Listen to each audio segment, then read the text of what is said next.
المدرسة طلعت قذرة زبالة. حزب الله ونعم الوكيل فيهم.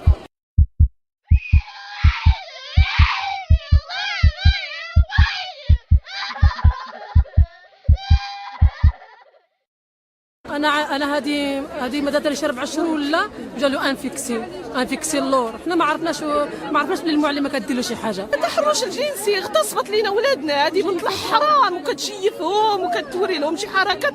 انا ولدي كيدير شي حركات ما نقدرش نقول لك شي حركات كيدير، يعني انت ولد كبير. انا راجلي كيقول لي منين تعلم هذا الواد انت؟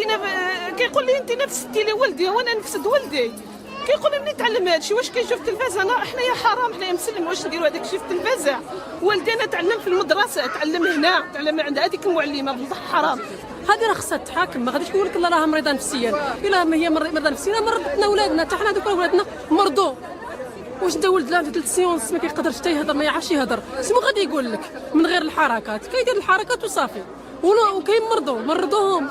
هذه مدرسه، هذه مدرسه اللي غيتربي لنا الجيل ديالنا وولادنا اللي غادي نديروا فيهم الثقه التامه، جايبينهم خلينهم ناعسينهم ومكلينهم شربينهم.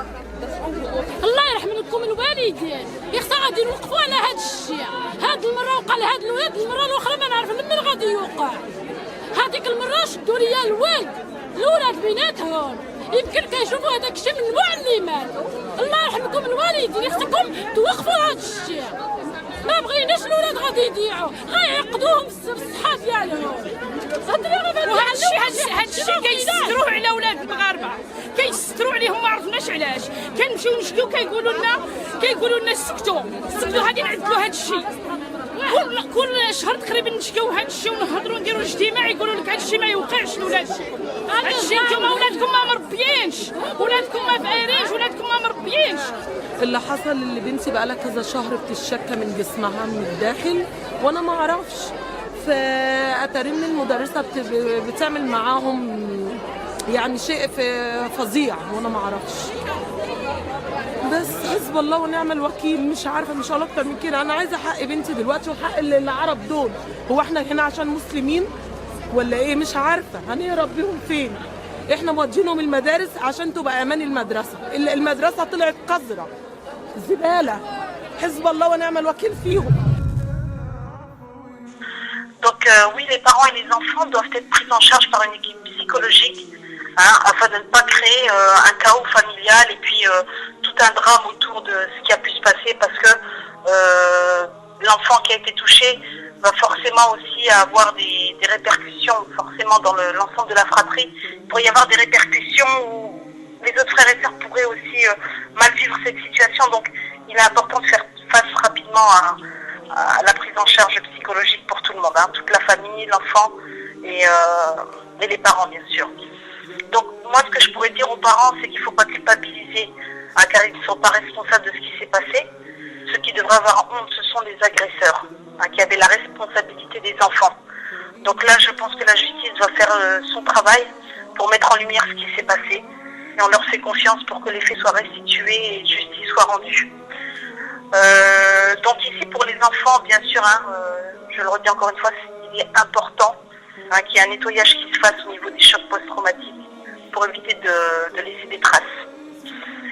Alors, c'est vrai que par rapport à cette question de la sexualité qui est souvent très taboue dans les familles, je pense qu'il est inévitable de faire de la prévention sur l'éducation sexuelle et affective dans les foyers.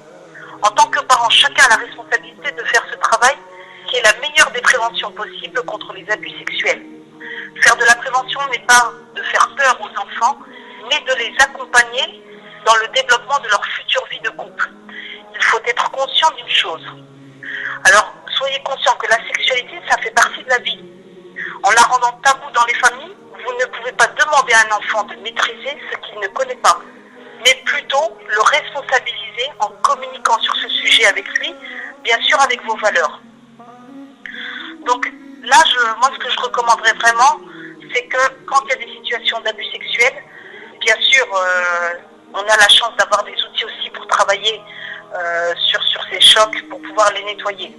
Il y a une technique qui s'appelle l'intégration par les mouvements oculaires, qui permet justement, cette neurothérapie, va permettre de traiter ces chocs émotionnels pour pouvoir les nettoyer de manière définitive. Donc n'hésitez pas regarder autour de vous s'il y a des thérapeutes qui peuvent le pratiquer.